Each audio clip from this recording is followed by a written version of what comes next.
What's up, movie fans, and welcome back to Film School with FilmStruck. I finally am able to say it on the first try. I am so proud of myself. Now, I am going, and you may say this thing called film school, and this is just my film school, where with the help of FilmStruck and the Criterion channel, I'm just diving deep into the history of film, and I started off with Adventures in Movie Going with Rodger. Now, the first two episodes I'll have a link down below with The Intruder, which absolutely blew me away, and The Mask of the Red Death, which the colors in that movie was absolutely fabulous. Now I'm interested to see what Cries and Whispers is going to give to me, because the first one, The Intruder, gave me a tale of a guy who's losing everything, and in The Mask of the Red Death you could definitely tell that Rodger was playing with color. I mean, it was just absolutely amazing to watch, and it kind of reminded me of the film Crimson Peak. So if you've seen the film Crimson Peak, you like it, really go and try The Mask of the Red Death. So let's get into the first one with Cries and Whispers, and I absolutely adore this poster for Cries and Whispers. I mean, that's absolutely gorgeous. All right, let's get it on with Cries and Whispers.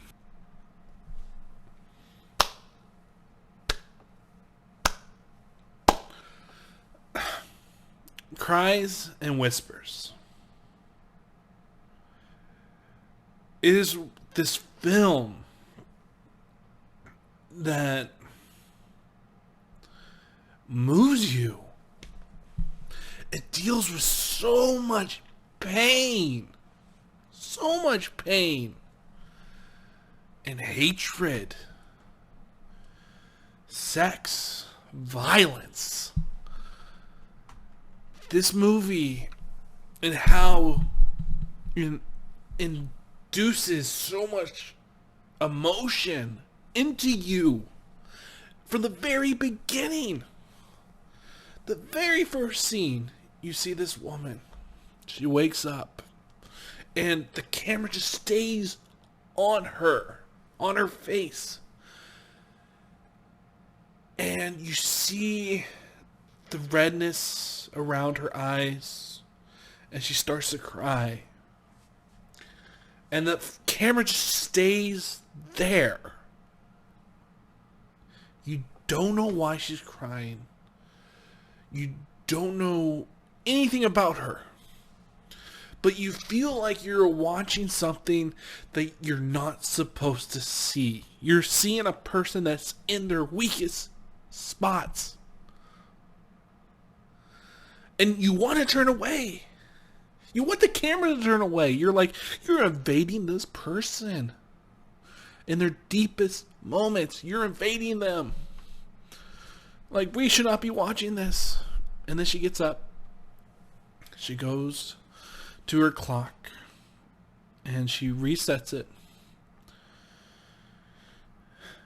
And then you just are getting wrapped up. And she goes to her diary. She starts writing about her sisters and her sisters staying with her, and you're wondering what is going on. And this film is not a film that you're going to immediately love. It's a slow burn, but if you give it time, this film will absolutely blow you away. The colors in this film, the red, the deep reds, the deep blacks, and the purest of white is all shown in this film in such a way that it's just, it moves you. Like, film, when I first started just watching film, like, you see the traditional Hollywood films, and they feel like at times they don't have a purpose. Like, in this film, every single shot, every single frame has a story to it. And to take something that's so personal, it truly moved me. It's like, I get done with the film, and there's no credits, there's no anything showing who made this film. And I'm watching it, and I just stop, and I just stare at this picture of her.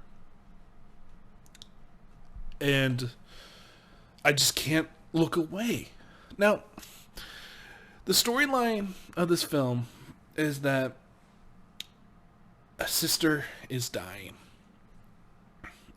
We don't really know what it is, but most likely it's cancer.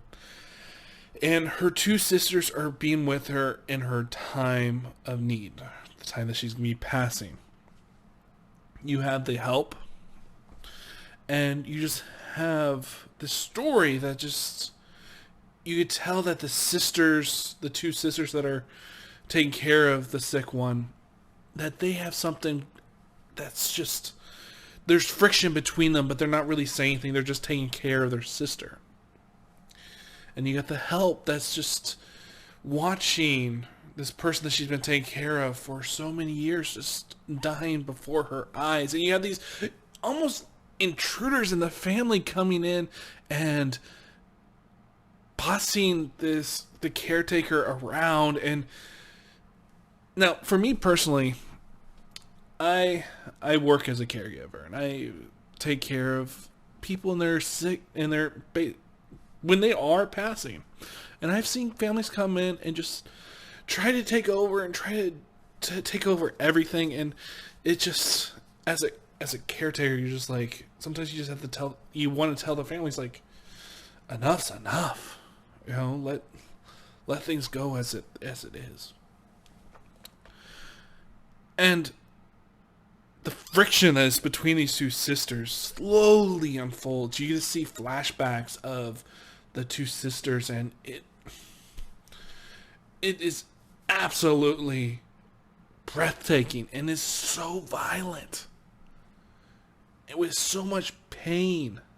And the thing I really enjoyed about this song, and it was about into the third act, where it just dawned on me. I was like, this film only had 3 men in the whole entire film, and the men were only in there for not even 10 minutes tops, but it was just all women for almost 90% of the time. And these women, the power that these ladies have is just so moving and fearful. I don't want to ruin anything about the story of the sisters and their backstory, but the pain and the hatred and the anger. And it's so intriguing to see how Ingmar Bergman, he went and he let the film breathe. And there was times, though, where he would put the camera so close to the actor's face that it's almost like you feel like you're invading their personal space, and you're wondering in what they are thinking, because there's so much emotion in their face, there's so much pain, there's so much hatred, and they all these emotions seem to mix, and then you mix in sex into it with the violence and the pain. Amazing. This film is amazing. Now, Rodger Corman, I really thought it was his film to begin with. And then I found out, no, he, besides him being a director, he was a producer. And this was his first, I think, foreign film, or the first time he worked with Ingmar Bergman. And there's a 3-minute little documentary. Oh, look at all these little documentaries. Oh, I'm definitely going to be watching these documentaries. But he's talking about this film, Rodger Corman is, and the way he talks about it, the emotion and the pain, the hatred, it's exactly what I felt. You could definitely tell he has a special spot for this film, which he should. And the cinematography in this film is top notch. This is a film that I'm gonna buy right away, and I can't wait to get it. This will be my first actually Criterion that I'm gonna own. That's how good this film is. This film Didn't make me cry because it wasn't that type of film. When you're seeing the sister die, it is painful. It is intense. But then the true story comes out. And the way that this film ends is so beautifully put together. Like, this ending, like, you're wondering, how is he going to end this? And the bow is just perfect. There's only one segment. It's almost like a dreamlike segment that could have gone terrible. I really need to watch this. Just this one section where the help is having a dream. I think it's a dream. I surely hope. And she sees these two sisters, and they're at opposite ends of a room, just looking at each other. The one sister, like, looks like she's like in a trance, like she's not blinking, not nothing. The other sister, the moment that the help goes and looks at her, she just automatically stares, and it's just so earth-shattering, just that stare. And she goes into the sister that passed away's room, and you hear the person that passed away, you hear her call out to her, and she calls one of the sisters in. So the help says, okay, this sister's coming in. And it's just so amazing. Literally, it is amazing. This film, like, just look at that image right there. It tells you so much. It tells you so much. The pain, the hatred, the sex, the violence is so mesmerizing. I'm going to have to watch more Ingmar Bergman's films. I may not watch it in a while, because if this is how intense his films are, I think I need a little bit of breathing room to really say, okay, I'm going to sit here, I'm going to watch this, and I'm going to be put into an experience. I love this. Cries and Whispers, I had no idea what it's going to be about. No idea how it's going to affect me. And it affected me in a huge, huge way. Have you seen Cries and Whispers? And what do you think about it? Let me know down below. And have you tried out FilmStruck? Go and try it out. You're going to see so many films that you never heard of that's going to blow your minds. Just allow yourself to just dip your toe into the past with films and let it just suck you in like it has done for me today. My name's David Lee. If you like what you've seen, please subscribe. I'm going to be doing more, just diving into, as Zach said, this is my film school. I'm just diving in deep into the history of film. And I'll see you guys next time on Film School with FilmStruck.